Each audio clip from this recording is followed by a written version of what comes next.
this remote island in the Indian Ocean is the focus of an investigation. Where is American missionary John Chow's body? They thought they were the devil. And it was like 100 years ago. So when people go back now, they immediately kill him. So the tribes people put a rope around his neck and drag his body away. Now, it seems like something out of a fiction novel. An entire island untouched by modern civilization. On this island, a tribe of people live, unconcerned by the events of the outside world, living the same hunter-gatherer lifestyle that their ancestors did thousands of years ago. Wow. Across the globe, there are several indigenous tribes around the world. Some in South America, some in New Guinea, and in this one in particular, in the Bay of Bengal, is North Sentinel Island. This island houses 50 to 200 indigenous people that are completely untouched by the modern world. There are people that still abide by the hunter-gatherer lifestyle and have made North Sentinel Island their home for thousands of years.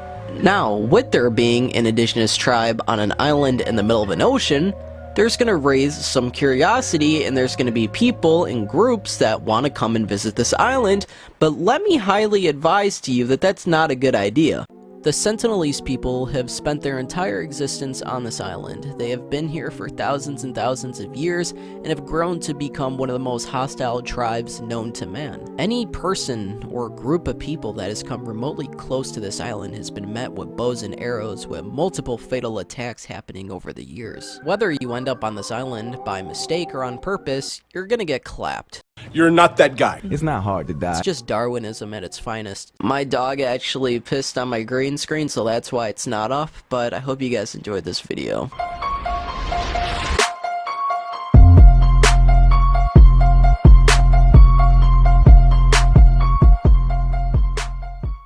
In the Bay of Bengal resides North Sentinel Island. It is a property owned by India and is 1,736 kilometers or 1,076 miles away from India itself. For my American viewers, you need roughly 13,635,072 fully stuffed overpriced Chipotle burritos to act as a land bridge in order for you to walk from India to North Sentinel Island.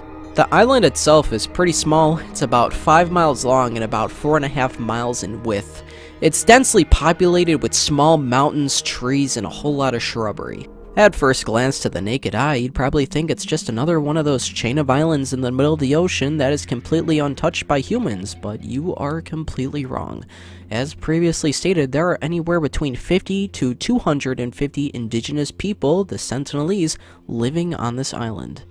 And when he wakes, the victim is his love. A member of our film unit was wounded by one of the many arrows, each 2.5 meters long.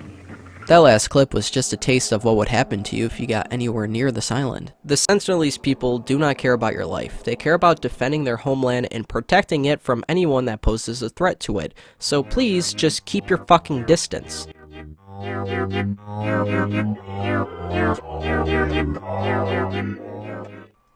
On August 2nd, 1981, a crew of 31 were aboard the massive ship called the Primrose. Their goal was to help transport the product of chicken feed from Bangladesh to Australia, but among their travel, a giant storm hit them. During this storm, the Sea of Bengal battered the crew and lodged them on a coral reef. And as you can imagine where this story's going, that coral reef was attached to North Sentinel Island. So, the crew of 31 wasn't really able to get out of the boat and explore the nearby island that they were lodged so close to because they were getting hit by choppy waters, large waves, and heavy rain. Instead, the crew of 31 remained on the ship, and it stayed that way until the following day. The storm carried over into August 3rd, 1981, and they described what they saw on the island as something they've never seen before. The crew of 31 saw the human activity and quoted, "Naked men and women waving bows and arrows in the air, with their makeshift utility belts around their waist." The following day, August 4th, 1981, it's safe to say that shit got real. The captain aboard the Primrose cabled in and requested a care package to be dropped of firearms because on the island he saw about 50 natives, still, with the storm at its peak, constructing wooden boats that they'd use to battle the tides and eventually wreak havoc on the Primrose and its crew. Luckily for the crew, The reason why the natives couldn't even get remotely close to their ship, regardless if they built boats or not, was the weather conditions that lodged the Primrose there in the first place. On the ship during this time, the crew manned down all units of the Primrose with their limited amount of weapons consisting of axes, pipes, flare guns, and whatever could be remotely considered a weapon at the time. By this time, the Primrose's conflict was being broadcasted all across the media and covered by nationwide news outlets. Shortly after their Mayday call, they were received and picked up by the Indian Navy via helicopters and tugboats, all under the watchful surveillance of the Sentinelese people. If you look at some aerial shots of North Sentinel Island, you could still see the decaying shell of the Primrose lying there on that same coral reef. By this time, it's safe to assume that the Sentinelese people have completely scrapped it of anything that they could use. In 2006, two men named Sundar Raj, age 48, and Panwit Tawari, age 52, were illegally fishing for mud crabs off North Sentinel Island. The two fishermen were both heavily intoxicated, and on the night of January 25th, they decided to drop anchor and fall asleep. But their anchor would not hold them, as they would slowly drift onto the banks of North Sentinel Island.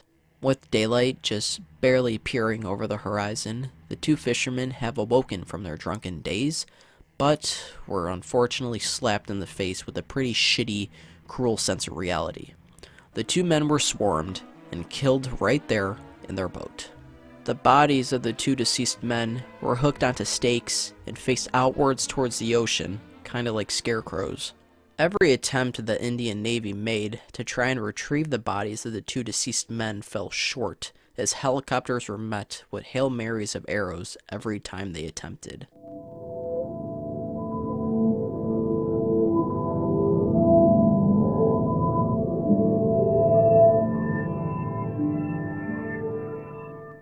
This story is probably what most of you guys are familiar with. This is the story that brought a lot of light, and unfortunately in a negative way, to North Sentinel Island. John Chau was a heavy Christian. He was a part of a missionary group here in North America that went around and preached Christianity to a ton of people.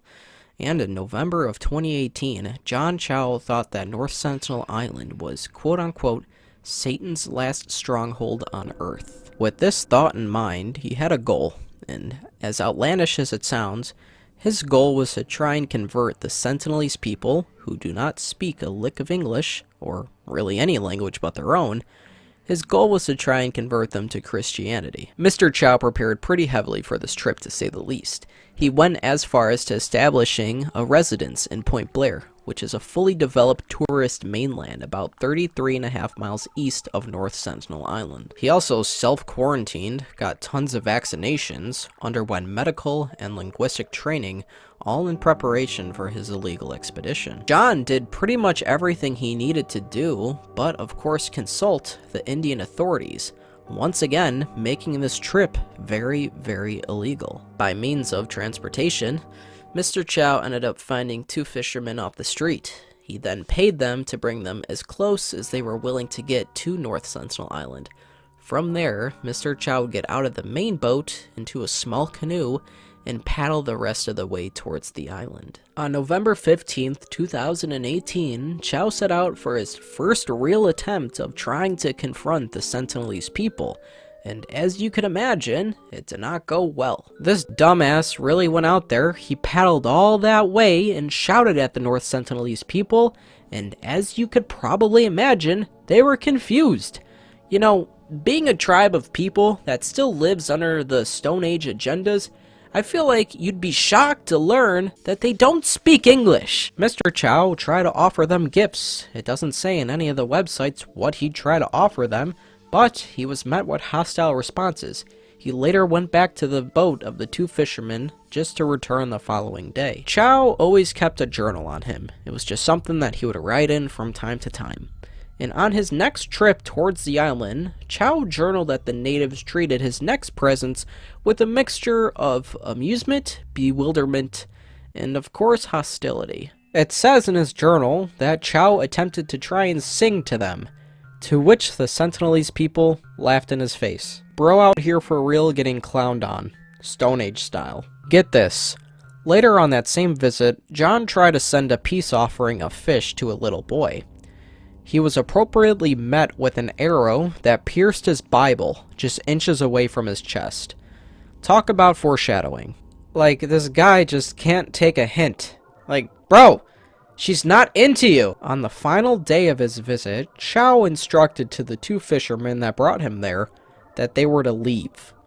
Although the 2 fishermen highly discouraged this action from occurring, they promptly left. Chow was paddling towards the island in his canoe, and in multiple reports it actually states that he got out of his canoe and started walking on the island by foot. He was promptly killed, and his body was never recovered. Of course, although I did call him a dumbass, peace and love to John Chow and his family. This is just one of those deaths that is so incredibly preventable, but it happened, and it sucks. The 2 fishermen that brought him there were held accountable, and I believe they actually served some jail time. The parents of John Chow actually blamed his missionary group, and not the Sentinelese people. The parents believed that John's missionary group only encouraged this travel. Even though it was highly illegal, they never went to authorities, they never tried to discourage John from this travel, and never told his parents. All of these were measures that could have been taken to hopefully save John's life.